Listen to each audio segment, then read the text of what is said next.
សិនមកបងប្អូនកំពុងខ្វាយខ្វល់រឿងផ្ទាល់យាធ្លាក់ផ្ទាល់ផតចង្អោរមាត់មានស្នាមត្រីជ្រួញនិងដក់ក្រំចង្កាបឿកហើយចង់កំចាត់វាដោយមិនបាច់ចំណាយប្រាក់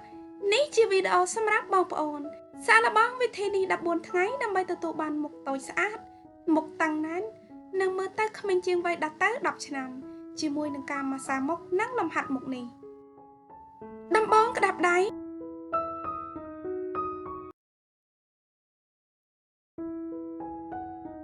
ហើយម៉ាស្សាថ្គាមថ្នមក្នុងចលនាជារង្វង់រយៈពេល1នាទីការម៉ាស្សានេះនឹងធ្វើឲ្យសាច់ដុំថ្ពាល់និងសាច់ដុំថ្គាមតាំងណែន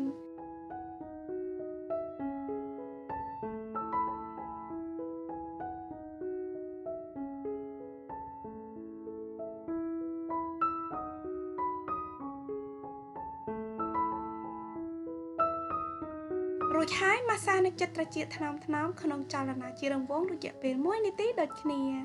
ធ្វើដូចនេះនឹងជួយបន្តាំងនិងធ្វើឲ្យថ្ពាល់មូលស្រស់ស្អាត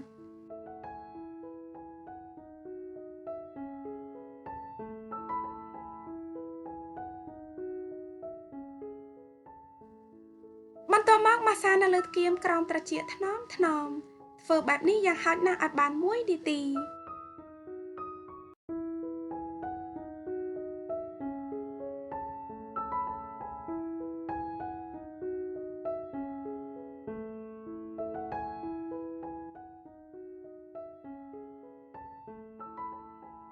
ដាក់ដៃរបស់បងប្អូននៅលើផ្ទៃមុខក្បែរត្រចៀកផ្អៀងកទៅចំហៀងនិងលើកមុខទៅលើឲ្យខ្លាំងតាមដែលអាចធ្វើទៅបាន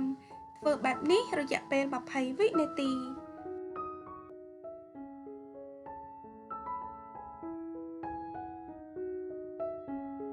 ហើយធ្វើដូចគ្នានៅផ្នែកម្ខាងទៀតចលនានេះនឹងជួយពង្រឹងសាច់ដុំករបស់បងប្អូននិងលើកផ្ទៃមុខឡើង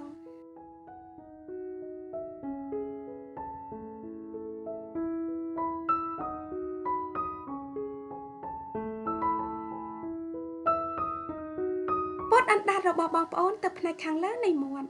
ងើយទៅលើដោយបើកមាត់តិចដូចដែលខ្ញុំបានបង្ហាញបន្ទាប់មកដាក់ដៃខ្វែងគ្នាលើសាច់ដុំករបស់បងប្អូនដោយធ្វើចលនាមាត់របស់បងប្អូនដូចខ្ញុំធ្វើនៅក្នុងវីដេអូធ្វើបែបនេះយ៉ាងហោចណាស់ឲ្យបាន50ដងចលនានេះល្អណាស់សម្រាប់កាត់បន្ថយដកក្រោមចង្កាបឿកបន្តាំងស្បែកបរិវេណកនិងធ្វើឲ្យផ្ទៃមុខតូចជាងមុនបន្ទាប់មកម៉ាស្សាថ្នមនៅលើថ្ពាល់របស់បងប្អូនក្នុងចលនាជារង្វង់ធ្វើបែបនេះយ៉ាងហោចណាស់ឲ្យបាន1នាទី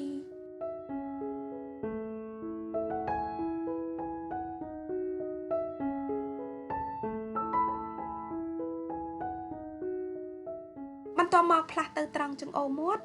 ហើយអង្រួនរយៈពេល1នាទី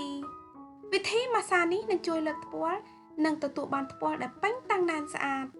សូមធ្វើការម៉ាស្សាមុខនិងវិធីយូហ្គាមុខទាំងអស់នេះជារៀងរាល់ថ្ងៃយ៉ាងតិចឲ្យបាន14ថ្ងៃជាប់គ្នា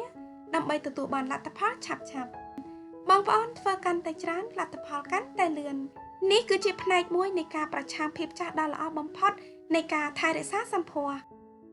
ខ្ញុំសង្ឃឹមថាវីដេអូនេះមានអត្ថប្រយោជន៍សម្រាប់បងប្អូនប្រសិនបើបងប្អូនចង់បានវិធីធ្វើលំហាត់មុខបន្ថែមទៀតសូមចុចលើវីដេអូនេះអរគុណច្រើនសម្រាប់ការទស្សនាជួបជាមួយនឹងនាងខ្ញុំមក